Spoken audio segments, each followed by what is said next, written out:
Okay, let's dive into this, because today we're looking at something that literally connects your daily financial anxiety directly to a 100-year-old sci-fi vision. We're going to explore the hidden mechanics behind our modern digital economy, and to really grasp it, we actually have to travel back in time. Right, so have you ever been standing next to a friend, you both pull up your phones to book a ride app, or maybe you're checking a quote for an apartment, and you realize, wait a second, your price is totally different than theirs? It's this incredibly frustrating, super common modern experience that makes you feel like you're going a little crazy. Well, good news, you're not. What you're experiencing is very real, it has a name, and it is completely reshaping how we buy, well, pretty much everything. It's officially called surveillance pricing. Now, you might hear it called personalized pricing or behavioral pricing, but honestly, the core mechanism is the exact same. It's the practice of using your hyper-personal data to charge you a completely different price than the person sitting literally right next to you for the exact same thing. This isn't your grandfather's supply and demand. No, this is targeted, algorithmic wealth extraction. And to pull this off, the algorithm looks at some shockingly intimate data points. We're not just talking about what you bought last week. It factors in your real-time browsing history, your exact location, your credit history, and, get this, even how low your phone's battery level is. It knows exactly when your payday hits and what zip code you live in. Ultimately, the whole system is calculating a metric of your perceived desperation. It's actively trying to figure out exactly how badly you need this service right this very second. The financial impact of this is absolutely staggering. According to investigations into personalized pricing, we are not talking about paying 50 cents extra for a ride. This can easily add up to thousands of dollars. In fact, one investigation highlighted an unbelievable $1,200 discrepancy. That is huge. Now, what's really interesting about this is how that $1,200 number actually comes to life. In an investigation into the grocery app Instacart, researchers discovered that the exact same groceries could cost some families $1,200 more per year. And why? Well, because the algorithm knows you're a regular customer with a set routine, and it's basically betting that you won't leave. You are quite literally being punished financially for your loyalty, simply because the machine knows your threshold. To understand how we actually got here, let's look at this timeline. Pre-2010, this kind of pricing was super analog. Think basic loyalty cards or a car salesman literally looking at your shoes to guess how much money you make. But between 2012 and 2019, companies really discovered the location trap. Staples got caught charging higher online prices to people who lived further away from a competitor's store. And in 2019, Target's app was actually charging users more if they opened it while physically inside a Target parking lot. They bet that since you already drove there, you just pay the premium. And today, AI has made this entire process completely invisible, operating in real time across ride apps, delivery services, and airlines. Let's move to Section 1 and see how this builds. A century of AI and the Metropolis blueprints. Because it might actually shock you to learn that this highly modern, algorithmic anxiety we're all feeling, it isn't some recent Silicon Valley invention. The blueprint wasn't written by today's tech founders. It was written way back in 1927 by a German filmmaker named Fritz Lang. After visiting New York and being totally blown away by the towering skyline, Lang teamed up with writer Thea von Harbu to create the silent film Metropolis. Shot on a massive, almost studio-bankrupting budget of 5 million Reichsmarks, this film created arguably the single most influential image of artificial intelligence ever made. And Metropolis sits right in the middle of this fascinating historical timeline. In 1921, the Czech play RUR first introduced the idea of manufactured workers. Then came Metropolis in 1927. But it wasn't until the 1930s through the 50s that mathematicians like Alan Turing proved you could actually make a machine do logic. And the term artificial intelligence itself, that wasn't even coined until John McCarthy used it at Dartmouth in 1955. So Hollywood basically imagined the thinking machine in the 1920s, decades before scientists actually built the demo in the 2020s. It is absolutely crucial to understand the root of the word we're dealing with here. The word robot was coined in 1921 from the Czech word robota, and the literal translation of that word, forced labor.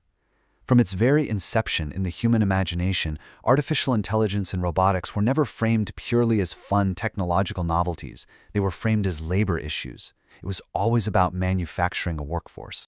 And that brings us to the plot of Metropolis, which serves as a stunningly accurate 5-part blueprint for today's AI landscape. First up, you have John Fredersen, basically representing the modern CEO and capital. Second, the underground workers, which map perfectly to today's labor and data providers, which is us.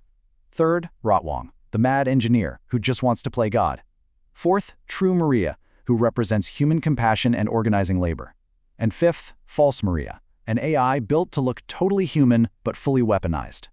When we compare 1927 to 2024, the parallel is just undeniable. In Metropolis, the false Maria robot is sent in to manipulate the workers, incite a revolt, and break their human solidarity so the CEO can maintain total control.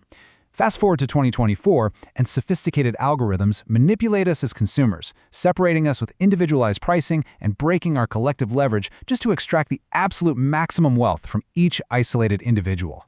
So, the crucial point brings us to Section 2, AI as human manipulation. Understanding AI really requires looking past all the code and the processors and looking at its primary function in society, which honestly has remained unchanged for a century. As the source material acutely notes, we don't build AI to be intelligent, we build it to be human enough to manipulate humans. In the film, Rotwang builds the robot to replace his lost love, while the CEO wants it for pure social control. Technology is almost always deployed because someone wants to replace something or someone wants to control something. It's actually kind of eerie how many modern tech realities Metropolis prophesied 100 years early. It literally invented the fear of deepfakes, this idea that an artificial copy of a specific person could be more persuasive than the real thing. It framed AI as a massive labor and automation issue. It gave us the mad roboticist archetype that pretty much every pop culture tech founder mimics today. It envisioned the dystopian vertical city with screens everywhere and this huge wealth gap. And for sure, it established the visual language of robots. I mean, C-3PO, the androids, and Blade Runner, even Tesla's recent Optimus reveals, they all directly quote the visual design of the false Maria. When you apply that century-old manipulation to today's surveillance pricing, the algorithm really only has one ultimate goal: finding your reservation price. That's an economics term for the absolute maximum amount of money you will pay before you finally just walk away. And the most chilling part of all this? The system has learned that broke and debt-ridden people will actually pay more in fees, surge pricing, and penalties. Why? Because they literally don't have the financial buffer to say no. They are the most vulnerable to the machine. This data paints a pretty stark picture of where we currently stand. Now, let's look at Section 3, our two-tiered future.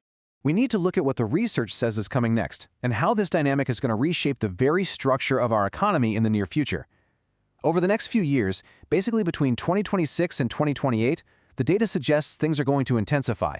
We're already seeing tests for electronic shelf labels in grocery stores paired with facial recognition, meaning the price of a carton of milk could change the second you walk up to it. Real estate algorithms like RealPage are currently under massive scrutiny for acting like Uber pricing for housing, literally raising your rent, quote, by 3 to 5% if the data suggests you're anxious, desperate, or maybe just got a paycheck.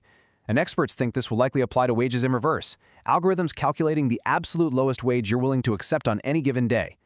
By 2028 to 2032, researchers predict this whole thing is going to solidify into a two-tier internet. In the free tier, you basically agree to full surveillance, meaning you'll be served these personalized prices that are, in reality, just much higher. But in the paid or private tier, utilizing luxury privacy phones, Apple's lockdown ecosystem, or premium VPNs, you effectively buy a clean, standardized price. Privacy itself will transition into a luxury good that shields you from the algorithm. Ultimately, this system is accelerating toward a breaking point just beyond 2032. Look, if you've been feeling immense stress over how things are priced online lately, just take a deep breath. That stress is entirely rational. You are not being paranoid, you are mathematically being priced. The friction between everyday consumers and this massive extraction machine simply cannot sustain itself forever. The sources outline two inevitable paths moving forward. Path 1 is regulation wins. This means governments step in, enforcing a right to the same price as your neighbor, and the FTC mandates that stores clearly show a baseline price versus your personalized price. Path 2 is people route around the system. This involves a major return to cash markets, local community lists, and group buying. Consumers deliberately bypassing the apps entirely to pay the driver, the landlord, or the seller directly so the algorithm just can't take its cut. And we are actually already seeing the beginnings of that first path. There is massive global regulatory pushback happening right now as we speak. The FTC has launched formal studies into this tracking. California introduced AB 2564, trying to completely ban price differences unless they're based on actual business costs. The UK's Digital Markets Act threatens massive fines, up to 10% of global revenue for hidden digital pricing biases. And up in Canada, there is a serious push to outlaw the practice entirely, labeling it quite literally as downright dystopian. And this brilliantly illustrates the core message that Fritz Lang tried to warn us about nearly a century ago. The famous tagline of Metropolis is, "The mediator between head and hands must be the heart." The warning was simple but incredibly profound. If you allow technology to mediate the relationship between the creators and the workers, or in our case, the sellers and the buyers, without any human heart or empathy, it will eventually destroy both sides. We have the 100-year-old blueprint, and we can see exactly how the machine works today. So the question we're left with as we approach this breaking point is this: will we demand a future where we choose technology with a heart, or will we quietly accept a future where we are isolated, surveilled, and constantly being priced? Thanks for joining me on this explainer, and I'll catch you in the next one.